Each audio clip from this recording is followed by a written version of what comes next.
sebelumnya kita akan uji cobakan lewat PAS atau kampanye ulangan semester ya, dengan materi pertama dari teks prosedur, kemudian ada teks eksplanasi, ada ceramah, dan terakhir ada cerpen. Ya. Semuanya akan nampak dan akan muncul dalam soal-soal yang akan kita selesaikan di hari Senin tanggal 5.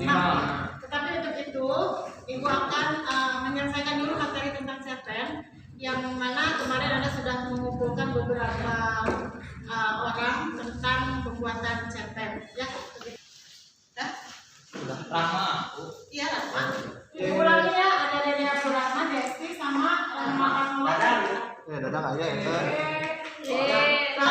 Sebelumnya, karena kita akan menganalisis sebuah cerpen yang Anda kumpulkan, dalam teori teman Anda membuat cerpen, Anda yang menganalisis atau menyimpulkan apa yang diambil hikmah dari cerita tersebut. Ya. Hari ini kita akan coba menganalisis cerpen punya teman sendiri untuk dijadikan contoh dalam kehidupan secara akhir pembuatan cerpen. Apakah Anda masih mengingat daripada definisi cerpen? Coba.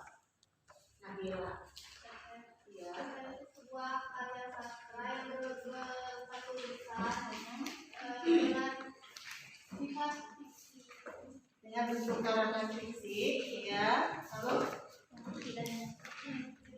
Ya, fiksi itu tidak nyata. Lalu ada ciri-cirinya tidak? Ada.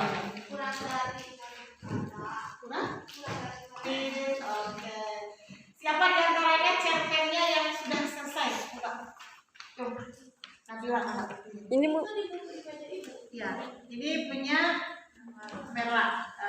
Ada lagi? Ini Bu. Oke. Ya. Mana coba? Mana satu lagi? Udah nggak apa-apa.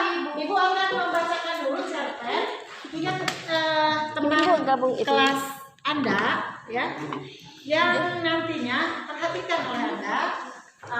Apakah itu betul sebuah cerpen, atau apakah itu hanya artikel, atau itu hanya sebuah kisah curhatan dan sebagainya. Tetapi boleh Anda jadikan patokan sebagai kualitas dari cerpen tersebut. sosok guru yang satu ini berbeda dengan yang lain. Cara beliau mengajar sangatlah lucu dan asik. Beliau bernama Bobo. Beliau guru baru di SMAN 1 Simpenan. Ketika Pak Bowo sedang berbicara di depan kelas, cara beliau menyampaikan materi guru lain. Beliau ketika berbicara dengan gerakan, saya pun melihatnya tampak aneh. Guru yang satu ini beda ya. Dalam hati saya berkata, terlihat kocak tapi ini lucu, tapi itu lucu.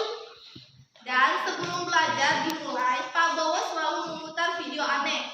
Contohnya seperti video memasak, ikan lele dan tukang sayur, dan ada banyak lagi. Katanya sih supaya kita belajarnya tidak terlalu tegang. Beliau memang unik. Selalu saya ingat ketika Pak Bowo selalu mengatakan, boleh tepuk tangan jika ini sangat bagus. Boleh tepuk tangan. Dan kami pun tepuk tangan. Itulah Pak Bowo, guru yang sangat lucu dan seru saat mengajar. Oke, terima kasih Nabila. Silakan duduk. Tepuk tangan dulu buat Nabila. Siapa tokoh di sini? Adakah tokoh lain? Murid. Sang penulis. Berarti ada berapa tokoh? 2. Boleh tidak cerpen 2 tokoh? Tidak. Boleh tidak? Boleh. Udah tahu? Siapa yang berkata tidak, Cung? Tidak. Siapa yang berkata boleh, Cung? Ada yang absen? Tidak. Ya, tidak. Saya ikut-ikutan saja lah. Nah, sebenarnya cerpen boleh tokohnya 2. Tetapi, dasar ceritanya di sini, apakah ini sebuah cerpen? Bukan. Karena Kalau cerpen ya? Kenapa? Karena chat. Tapi mendeskripsikan seseorang, Bu. Kenapa? Mendeskripsikan seseorang. Mendeskripsikan seseorang. curhatan, bisa juga curhatan. Kurang dari 5.000 kata boleh, kurang sih ya, mau 500 kata boleh, minimalnya maksimalnya misalkan 5.000, batas 10.000 masih bisa, asal sekali baca sekali jangan sampai menumpuk sampai 20 lembar ya. Kira-kira ini karena Anda ini sudah membuat cerpen ya, dengan membandingkan kayak dengan. Jadi intinya kesimpulannya itu Dina itu mengangkat seorang anak dan seorang ibu yang tidak mempunyai tempat tinggal dengan layak. Ya, Dina itu remaja atau sudah berkeluarga? Siapa Dinanya? Udah kuliah ya? Udah kuliah ya. Itu isinya ya. Yuk, sepintas maksud dari cerpen ini dengan arti kembali seri boleh, mungkin karena baguslah karya ini ya. Bagus ya, tepuk tangan dulu. Kelas sedikit membahas tentang unsur implisit di dalam cerpen. Kenapa maju ke belakang, mundur ke belakang, bukan maju ke depan? Justru daya berpikir Anda itu akan merasa lebih dewasa. Sebelum Anda memiliki pengetahuan tentang cerpen, Anda menulis cerpen duluan. Yuk, siapa yang bisa mendefinisikan unsur implisit dan ekstrinsik di dalam sebuah cerpen? Itu ada di dalam cerita bobot tokoh. Kalau itu seperti yang di luar cerita, misalkan tulisan biodata dari sang penulisnya, atau misalkan dia dapat ide cerita itu dari mana ya, kayak gitu.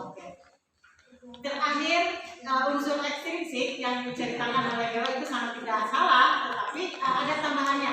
Ketika kita akan menganalisis unsur ekstrinsik, yaitu yang berhubungan dengan si pengarang. Ya, jadi ada latar pendidikan si pengarangnya dari mana. Kalau Merla menulis cerpen ini, Merla itu berasal dari mana? Boleh ada riwayatnya dituangkan. Dari SD, SMP-nya di mana dan sebagainya. Riwayat pendidikan seperti apa? Dari unsur ekstrinsik itu sudah betul.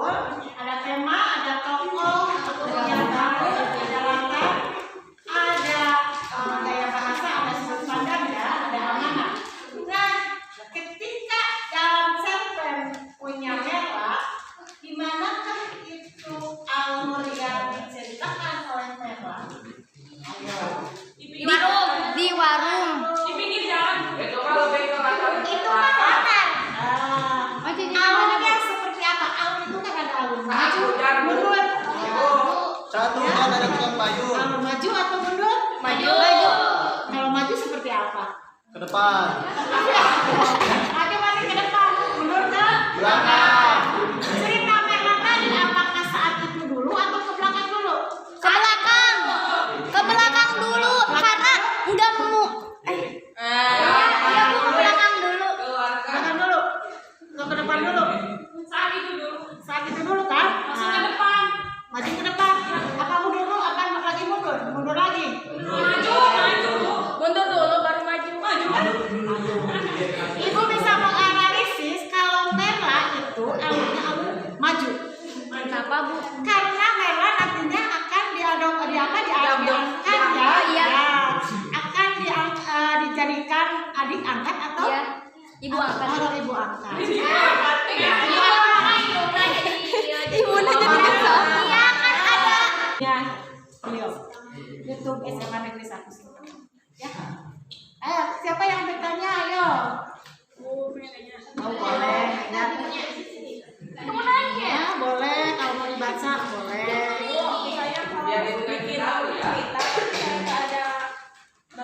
Kayak Merla yang nanya gitu, kayak aja gitu. Jadi si yang bercerita itu si penulis ya, menceritakan tokoh, terus itu tandanya biografi. Ya, biasanya menceritakan kisah hidup seseorang. Itu biasanya biografi. Kan kesimpulan itu mana diceritakan. Kenapa tidak harus bikin cerpen? Kalau biografi nanti ada tempatnya, ada tugasnya ketika kita menceritakan kisah orang lain. Dari dia lahir sampai dia meninggal boleh, atau dari lahir sampai Jadi ada yang kurang. Ya, ada yang kurang. jadi kelihatannya kayak bukan cerpen gitu kalau tidak ada percakapan. Kenapa Anda bisa berbicara seperti itu? Karena sekarang sudah tahu tentang definisi cerpen, tentang bagusnya cerpen, tentang kualitas cerpen. Kalau tadi begitu tidak? Tidak, karena Oke, hari ini berarti Anda sudah mendapatkan salah satu kualitas dari pembuatan cerpen. Yang belum mengumpulkan cerpen ini harus lebih berkualitas. Siap? siap. Siap, benar? Siap. Nah, pembelajaran cerpen hari ini mungkin hanya dengan materi terakhir Anda mengumpulkan sebuah cerpen karena unsur ekspresi, struktur teks, kebahasaan sudah Anda selesai. Ya, materi hari ini bukan sekian untuk evaluasinya. Nanti kita lanjut di pertemuan yang akan datang. Ya, Assalamualaikum warahmatullahi wabarakatuh. Waalaikumsalam.